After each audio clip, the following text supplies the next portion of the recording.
I was sitting outside a neighborhood service center reading a newspaper when a stranger decided that was a problem. I stopped by a neighborhood service center that evening, the kind of place you visit for paperwork, ID renewals, or anything that requires patience and fluorescent lighting. It was a routine stop after work. No rush, no drama expected. Just one more forgettable errand before dinner. The sun hung low in the sky, painting the parking lot in soft gold. People came and went quietly, shoulders slumped with end of day fatigue. Inside, the wait was longer than expected, so the clerk suggested I step outside until my number was called. I sat on a low concrete bench near the entrance, clearly meant for waiting customers, unfolded my newspaper, and let the world slow down for a moment. No phone, no noise, just pages turning and distant traffic. That's when Karen locked onto me. I felt it before I saw it, that prickling awareness of being watched. Karen stood near the doors, arms crossed so tightly it looked like she was holding herself together. Workout clothes that screamed, "I came here to be seen," by sunglasses shoved into her hair despite the fading light. Her eyes never left me. I ignored her. People stare. That's life. Then she barked, sharp and loud, "Why are you just sitting there?" I looked up, calm and polite. "I'm waiting to be called inside." Karen frowned like I'd insulted her personally. She said I'd been sitting too long. I glanced at my watch, barely 5 minutes. She stepped closer, demanded to know what I was reading. I lifted the newspaper. Her lips tightened. Nobody just sits outside places like this reading newspapers. That's suspicious. Suspicious. That single word flipped a switch. Because I knew, once someone decides your existence makes them uncomfortable, facts become optional. Karen pulled out her phone, and that's when the ordinary evening stopped being ordinary. Karen didn't even pretend to lower her voice when she made the call. She paced in slow, deliberate circles, like she was rehearsing for an audience that hadn't arrived yet. "Yes," she said sharply into her phone, eyes never leaving me. "There's a man loitering outside the building. He's been sitting here watching people, refusing to leave, acting strange." Each sentence was technically vague, but emotionally loaded, carefully shaped to sound dangerous without saying anything provably false. I stayed exactly where I was, folded the newspaper neatly, and placed my hands on my knees in plain view. Not because I had to, but because I understood how quickly narratives harden once they're spoken out loud. People began to slow down. A woman pushing a stroller glanced at me, then at Karen. A man exiting the building hesitated, suddenly unsure whether he was walking past a problem or part of one. Karen ended the call with a satisfied nod and announced, "The police are on their way." Then she added sweetly, "If you're not doing anything wrong, you shouldn't be worried." I smiled, not sarcastically, not defensively, just calm.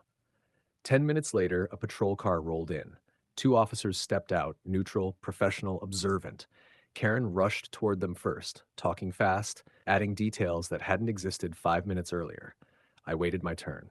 When the officer asked me what I was doing, I told him exactly the same thing I'd said all along, waiting to be called inside, reading the paper, killing time. He glanced at the newspaper, then at the bench, then inside the building. Facts began quietly undoing fiction, and Karen could feel it. One of the officers stepped inside the building while the other stayed with us. Karen stood stiff beside him, chin raised, already rehearsing her victory speech in her head. When the officer returned, he nodded. "Yes," he said evenly. "He checked in earlier. He's waiting to be called."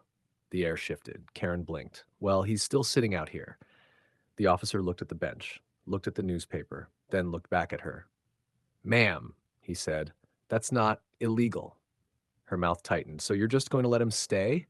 I couldn't help myself. I smiled and said gently, "I can move closer to the door if the newspaper is making you nervous."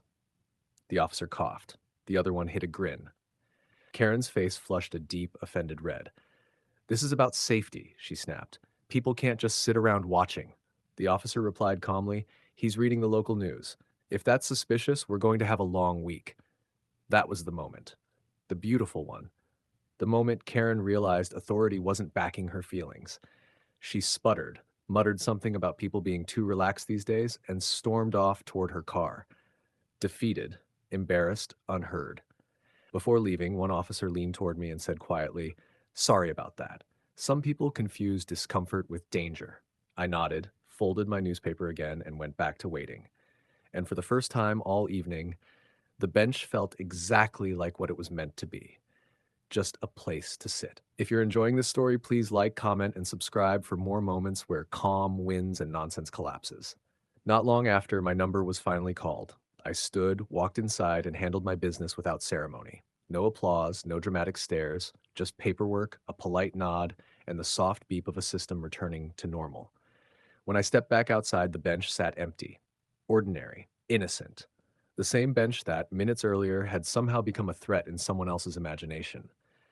I paused for a moment before leaving, letting the quiet settle. Cars rolled through the lot. A couple laughed near the entrance. The world had stitched itself back together as if nothing unusual had happened at all.